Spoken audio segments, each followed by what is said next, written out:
Hello everyone, आज share करब असाधारण एवं अत्यंत सहज किछु कार्यकरी टिप्स जा किन्तु संसारे खरच एवं संसारेर समय बाँचिए दिबे। एखाने प्रथमेई देखाচ্ছি एक नम्बर टिप्स।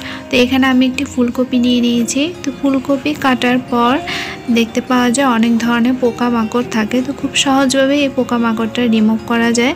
तो एखाने आमी टुकरो टुकरो करे फुलकपिर फुलगुलो केटे निয়েছি।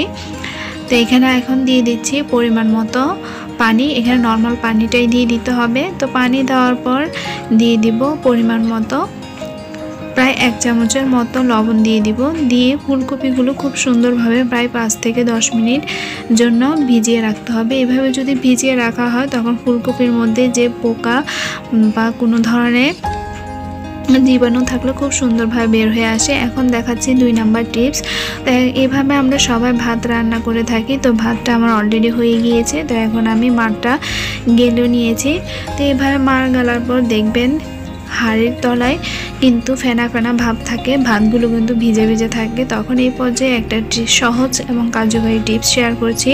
এই পর্যায়ে যদি ভাতের হাঁড়িটা চুলার আঁচ মিডিয়ামে রেখে এভাবে 1 থেকে 2 মিনিটের জন্য চুলাতে রেখে যদি হালকাভাবে সেঁকে নেওয়া হয় তখন নিচে যে ফেনা ফেনা ভাবটা থাকে তা কিন্তু খুব সুন্দরভাবে শুকিয়ে যায় আর ভাতগুলো ঝরঝরে হয়ে যায়।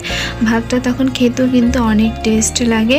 এভাবে আমি করে থাকি আর এটা খুবই কার্যকরী একটা টিপস। আর নতুন যারা গৃহিণী তাদের জন্য এটা খুবই কার্যকরী একটা টিপস হবে। আশা করছি আপনাদের এই টিপসটাও ভালো লাগবে। এখন দেখাচ্ছি 3 নাম্বার টিপস। তা হচ্ছে এখানে আমি কাঁচা কলা নিয়ে নিয়েছি। কাঁচা কলা কাটার পর কিন্তু কাঁচা কলা স্লাইসগুলো একদম কালো কালো হয়ে যায়। তখন কিন্তু যখন আমরা সবজি রান্না করি তখন কিন্তু দেখতেও কেমন একটা লাগে, খেতেও ভালো লাগে না। তো এই পর্যায়ে যদি এভাবে একটা হাঁড়িতে আমি পরিমাণ মতো পানি নিয়ে নিয়েছি, নর্মাল পানি। এখন দিয়ে দিচ্ছি সামান্য পরিমাণে হলুদের গুঁড়ো আর দিয়ে দিচ্ছি একটু পরিমাণ লবণ দিয়ে মিশ্রণটা খুব সুন্দরভাবে তৈরি করে নিচ্ছি।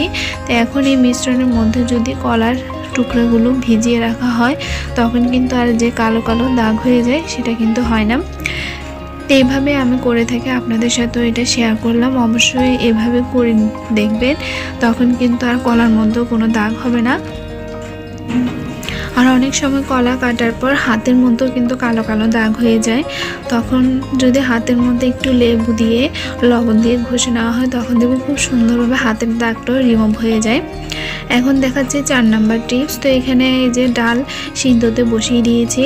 ডালটা খুব সুন্দরভাবে জাল উঠে গেছে। যখন এইভাবে জাল উঠে যাবে তখন স্বাদ মতো লবণ আর একটু সামান্য পরিমাণে যদি চিনি দিয়ে দেওয়া হয় তখন কিন্তু ডালটা খুব সুন্দরভাবে অল্প সময়েই ডালটা ভালোভাবে সিদ্ধ হয়ে যায় আর ডালটা খেতেও কিন্তু তখন অনেক স্বাদ লাগে। তো এইভাবে ট্রাই করে দেখবেন যারা নতুন গৃহিণী তাদের জন্য এই টিপসটাও কিন্তু খুবই কার্যকরী। এখন দেখাচ্ছি 5 নাম্বার টিপস। তা হচ্ছে এভাবে চিনির কন্টেনারে আমরা চিনি রেখে অনেক দিন খেয়ে থাকি। তো অনেক দিন এভাবে কন্টেনারে রাখার পর পিঁপড়ে ধরে যায়, তখন কিন্তু চিনি খেতে অনেক সমস্যা হয়। তো এই পর্যায়ে যদি এরকম কয়েকটা লবঙ্গ নিয়ে নেন, লবঙ্গ যদি চিনির কোটাতে রেখে দেওয়া হয় এরপর একটা এয়ারটাইট ঢাকনা দিয়ে রাখা হয় তখন কিন্তু আর কোনো পিঁপড়ে ধরে না।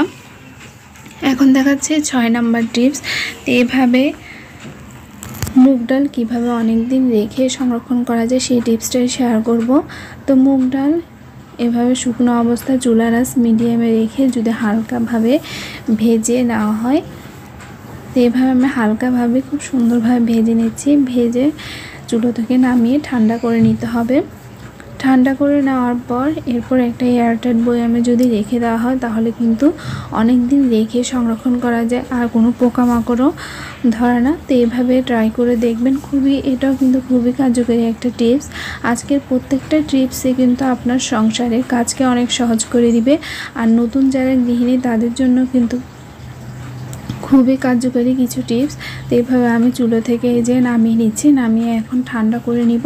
এরপর একটা এয়ারটাইট বয়ামে করে রেখে দিব। এইভাবে রেখে দিলে পোকামাকড়ও ধরবে না আর ডালগুলো অনেক দিন ভালো থাকবে। আশা করছি এই টিপসটাও আপনাদের ভালো লেগেছে। এখন দেখাচ্ছি 7 নাম্বার টিপস। তো এখানে ডাল রান্না করার জন্য আমি নিয়ে নিয়েছি। ডালটা এভাবে শুকনো অবস্থায় না ধুয়ে চুলোতে খুব সুন্দরভাবে ভেজে নিতে হবে, তাহলে কিন্তু মুগ ডালটা খেতে অনেক ভালো লাগে আর আলাদা একটা টেস্ট হয়। তো এভাবে আমি আগেই ডালটা খুব সুন্দরভাবে ভেজে নিচ্ছি। ভেজে ডালটা ভালোভাবে ধুয়ে নিলাম। ধুয়ে এখন আমরা যেভাবে ডাল বসাই ওইভাবে পানি দিয়ে চুলোতে ডাল বসিয়ে দিলাম। তো এইভাবে ট্রাই করে দেখবেন, খেতে কিন্তু খুব ভালো লাগে। সবাই অনেক ভালো থাকবেন।